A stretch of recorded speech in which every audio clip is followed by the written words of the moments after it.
Eleanor stood before the Cardinal Alphas, her eyes blazing with fury. Asher, Roman, Alaric, and Griffin sat like scolded kids. Their usual swagger completely gone under the healer's icy glare. "What in the world were all you thinking?"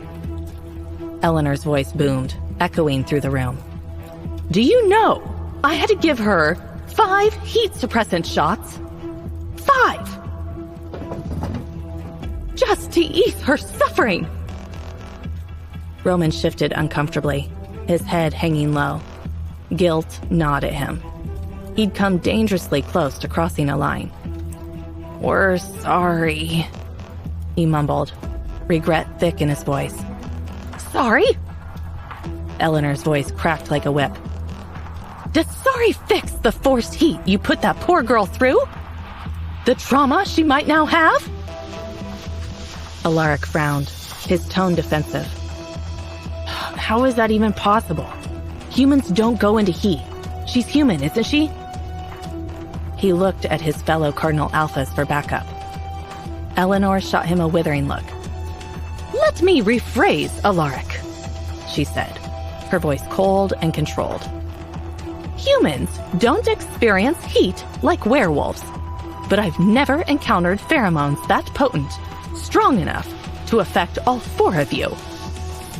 Her sharp gaze swept over each of them, a silent challenge. "But because she's human, my theory is that Asher drugged her mentally." She pinned Asher with a pointed look. Asher raised his hands in a mock surrender, feigning indifference. "She was only supposed to be attracted to me," he argued, his confidence wavering when Griffin growled low in his throat. "So you admit it?" Griffin snapped, his eyes blazing with anger. "You messed with her mind, didn't you?" "I didn't drug her," Asher shot back, his growl rising to meet Griffin's. "It was a suggestion, a little game. It shouldn't have blown up like this." Alaric's eyes narrowed. "So your ego's so bruised you have to force girls to like you?" he challenged, his voice dripping with disdain. "Watch your mouth, Thunder Boy," Asher snarled, his gray eyes darkening menacingly behind his shades. "She was perfectly fine until she was alone with you in that classroom. For all we know, you're the reason my purple flower—" "Your what?" Griffin interrupted, disgust twisting his features. Asher ignored him, pressing his accusation against Alaric. "You're the only one who knows exactly what I said to her. Did you torture her to find out? Or did your precious lightning fry her brain? And now you're conveniently blaming me." Alaric snarled and jumped to his feet, a faint crackle of lightning in the air.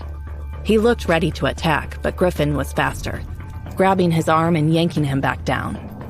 Alaric had kept the shocking incident to himself, and for good reason, especially with Asher around. Who knew what that jerk would do with that information? "Enough!" Griffin barked, his voice ringing with alpha authority. His sharp glare silenced both Alaric and Asher. Eleanor stood motionless, arms crossed tight, her expression unreadable. After a tense silence, she spoke again, her voice icier than before. "Maybe I should report this whole mess to the Alpha King. Maybe then you'll take this seriously before a dead girl, or rather, a zombie."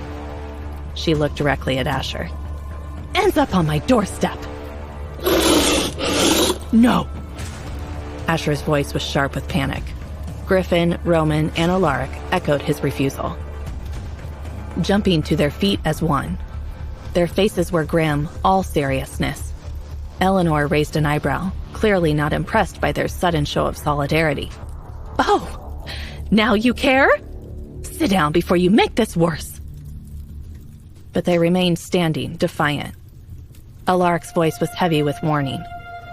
"You know what would happen if the Alpha King found out about this?"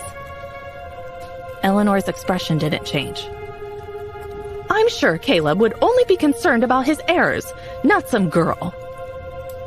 "He'd be worried enough about his heir's safety to get rid of any threat to his plans," Asher cut in, a mocking edge to his voice. Maybe then a dead girl would end up on your doorstep after all. Eleanor's eyes narrowed. Don't push it, Asher. Griffin stepped forward, his voice firm. This stops now. The only way to fix this is for Asher to quit messing with Violet's mind. We're not going through another Thea situation. Totally agree. Alaric added, a faint crackle of electricity still humming in the tense air. Asher growled, his gray eyes dark with rebellion. Violet is not Thea, and never will be.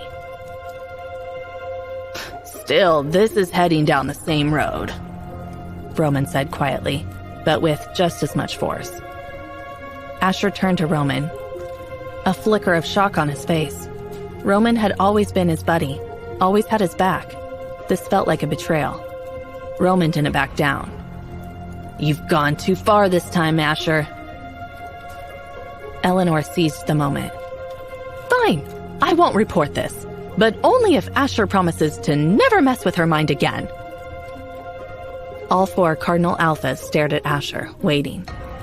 After a moment, Asher sighed dramatically, raising his hands in mock surrender. Fine.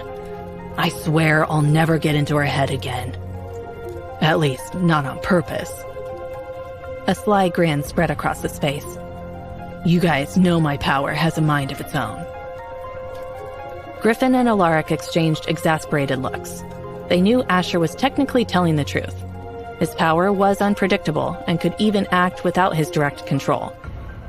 Just as they were about to reluctantly agree, Asher added with a smirk, Unless she wants me to. The room exploded into chaos. What woman in her right mind would want you messing with her head? Griffin snapped. Asher's smirk widened. Hey, everyone's got their thing. Alaric shook his head, his voice firm. No way. He's just gonna trick Violet into thinking she wants it. Roman, suddenly back in Asher's corner, crossed his arms. Well then, that's Violet's problem, isn't it?